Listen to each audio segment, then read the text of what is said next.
Agora a gente vai falar um pouquinho dos exames complementares, também um tema muito importante que vai fazer a gente, quando pensar em cardiomiopatia hipertrófica.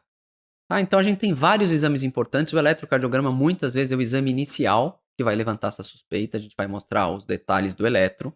Também o Holter é um exame importante para investigar as arritmias na estratificação do risco de morte súbita, tá? E deve ser feito anualmente.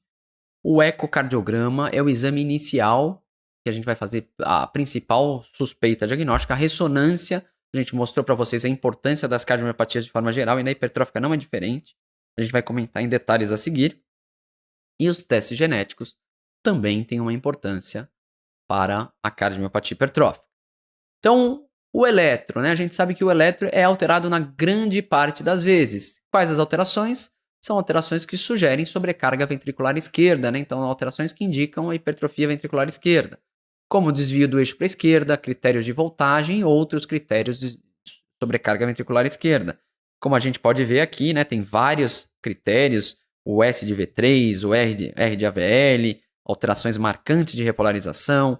Muitas vezes a gente vai ter alterações na onda P também, com aumento de duração, sinais de sobrecarga atrial esquerda, Qs profundas, principalmente derivações inferiores e laterais, indicando, né, aquele primeiro vetor de despolarização septal, Qs profundas e rápidas, e muitas vezes também a gente pode ter uma R mais exuberante em V1, indicando também aquele vetor, o septo tem um vetor mais exuberante do que o normal.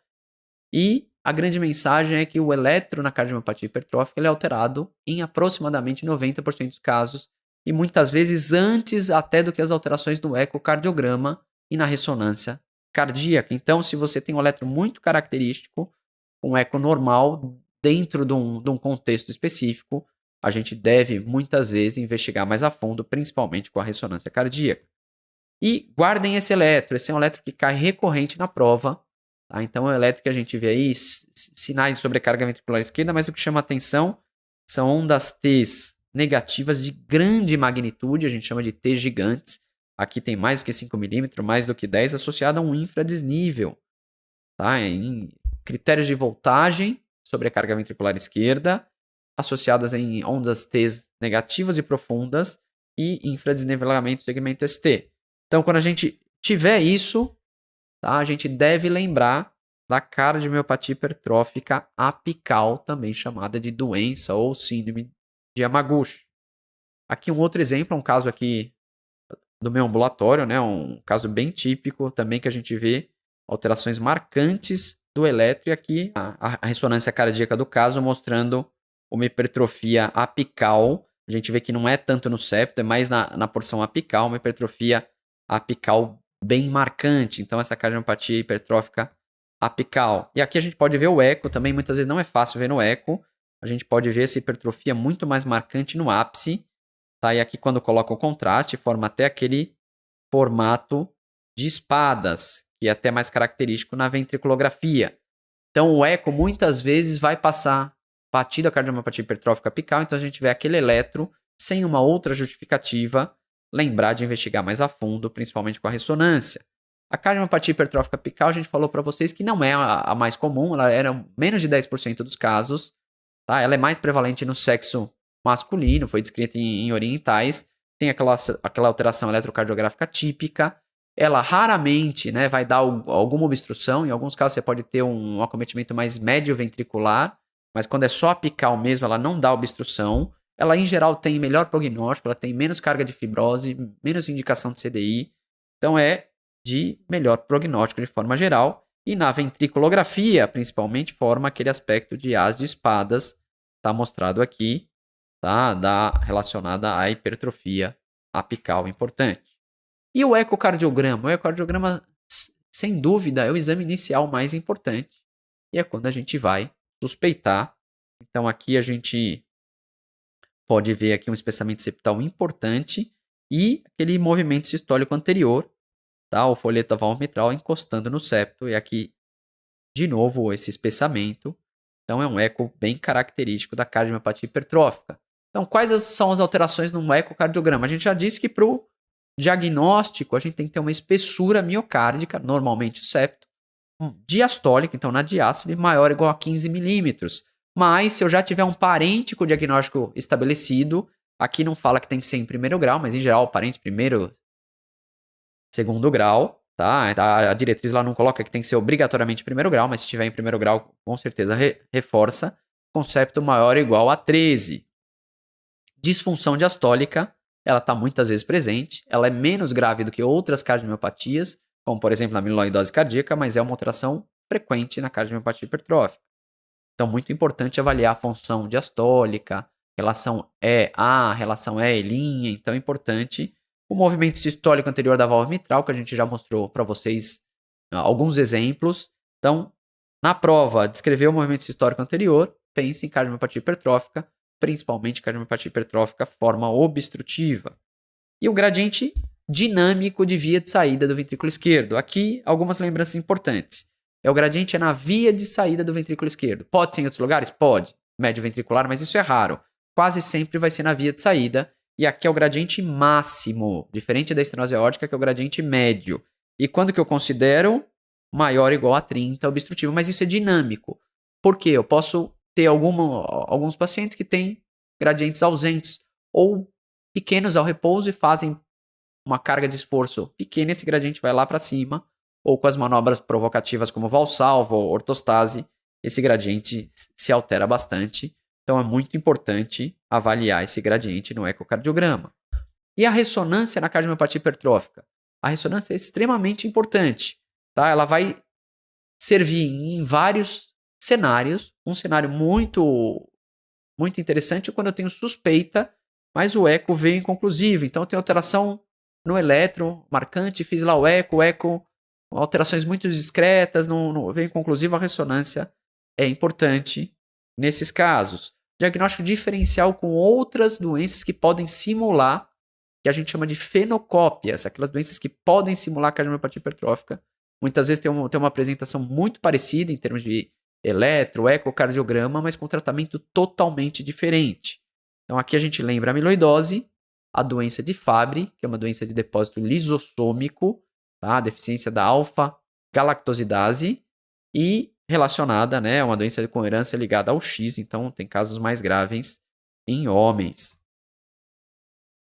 E muito importante aqui a ressonância para a cardiomiopatia hipertrófica, cada vez vem ganhando mais força, estratificação do risco de morte súbita. Se a gente tiver mais de 15%, né, de fibrose, a gente tem mais do dobro de mortalidade, de chance de mortalidade arrítmica relacionada à cardiomiopatia hipertrófica. Então é um dado que a gente vai mostrar aí que deve ser valorizado na indicação ou não de CDI dentro de um contexto clínico. E também ela serve aí, como a gente já falou naquela aula de ressonância, ela consegue medir melhor a massa do VE, quantificar volumes, avaliar o ventrículo direito, então você tem algumas vantagens. E outra coisa também importante, verificar a presença de aneurisma apical, que é mais um marcador de morte súbita, de risco de morte súbita, que muitas vezes no eco pode passar batido. Então a ressonância tem várias funções aí na cardiomiopatia hipertrófica. E a gente tem os padrões, então o padrão da ressonância pode ajudar, principalmente nesses casos que confundem, que a gente chama de doenças que podem simular. Então a gente tem aqui que na cardiomiopatia hipertrófica a gente tem o padrão de realce, né, a fibrose, na junção dos septos, né, que a gente chama de juncional. Ele pega mais a porção média, vê que preserva o subendocárdico, e aqui o subepicárdico também, e na junção, na parte superior e inferior, na junção dos septos. Na amiloidose, eu tenho esse padrão subendocárdico difuso, circunferencial. Em casos mais avançados, pode pegar o ventrículo todo, tá? Transmural. Já na doença de Fabry, eu tenho esse acometimento aqui subepicárdico inferolateral basal. Vejam que é bem diferente. Então, padrão de realce. Estou em dúvida se é ou não Fabry, ou o paciente tinha diagnóstico de miocardiopatia hipertrófica, fez a ressonância e veio esse padrão. Lembrar de investigar Fabry, que tem um tratamento específico com terapia de reposição enzimática. E a cardiopatia hipertensiva, lembrar que pode acontecer, paciente hipertensão é muito comum, 30% da população em média, e cardiomiopatia hipertrófica é relativamente comum, a gente falou 1 para 200, então você pode ter associação das duas coisas, tá? E às vezes a gente fica em dúvida, aquilo é só da hipertensão ou tem alguma coisa a mais, então se você fizer a ressonância e tiver alteração, vai falar a favor que tem alguma outra cardiomiopatia e que não é só da hipertensão. Lembrar que normalmente hipertensão, tá, não vai dar septos muito aumentados, maior do que 15 é extremamente improvável, já acima de 12 já é menos provável, pode ser em casos de hipertensão bem mal controlada, principalmente hipertensão secundária.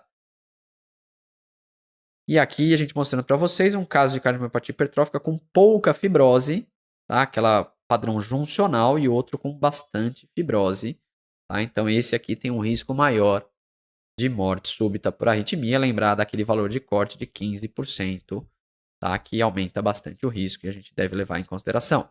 A diretriz colocou um quadrinho bem interessante, mostrando que de acordo com a faixa etária, eu posso ter algumas doenças que simulam cardiomiopatia hipertrófica.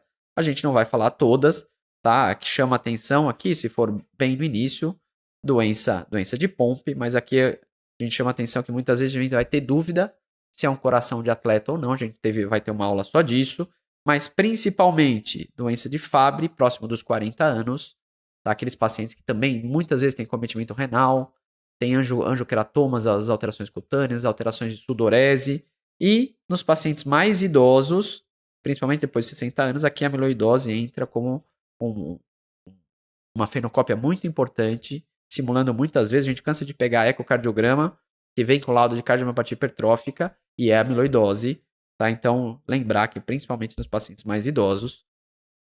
E tem esse quadro aqui na diretriz, colocando essas 4 principais, é bem interessante, ele fala aí dos sintomas, por exemplo, a gente comentou dispneia, síncope e angina, que na doença de Fabry você pode ter alterações cutâneas, você pode ter alterações de sudorese, tá? E a gente tem aquelas alterações que a gente falou aqui na ressonância cardíaca, no eletro, no eco. Então, essa tabelinha ajuda nesse diagnóstico diferencial, tá? Então, para a gente pensar num ou no outro diagnóstico.